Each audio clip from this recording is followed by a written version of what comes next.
In 2020 we'll celebrate the 200th anniversary of the death of St. Clement Maria Hofbauer, a Redemptorist and patron saint of Vienna.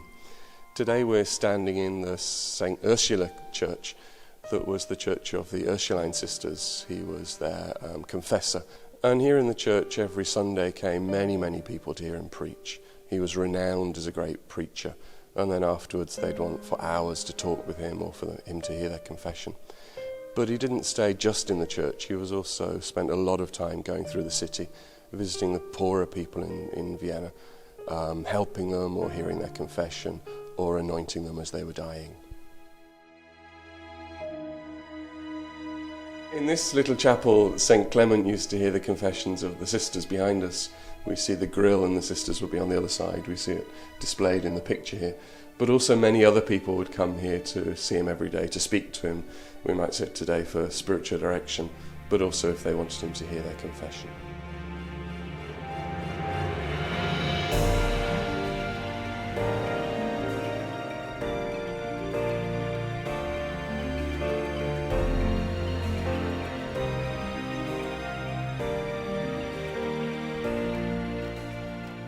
St. Clement died on the 15th of March 1820, and one day later his body was brought here to STEPHANSDOM, the Cathedral of Vienna, for his requiem.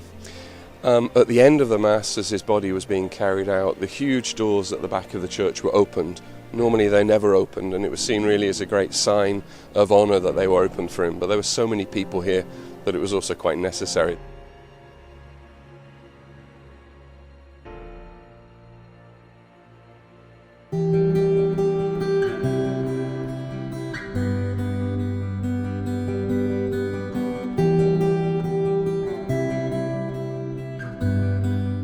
After St. Clement was expelled from Poland, he came here to start his work in Vienna, and the first place he worked was here in the Minoritenkirche, the Italian national church, and he started preaching here and was renowned as a great preacher in the city, and many people used to come and hear his preaching, hear his sermons each Sunday.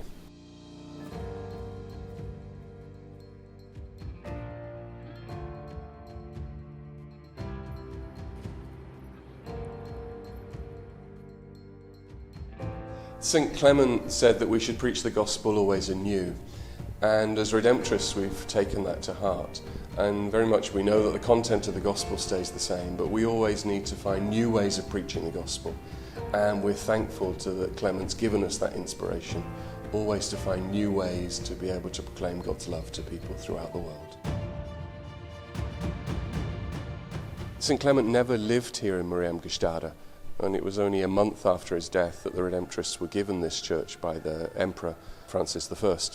Clement was first of all buried in Maria Enzersdorf, a small town south of Vienna, and then 40 years after his death in 1862 his bones were brought here in a reliquary, and here they live ever since, and here he's found his peace.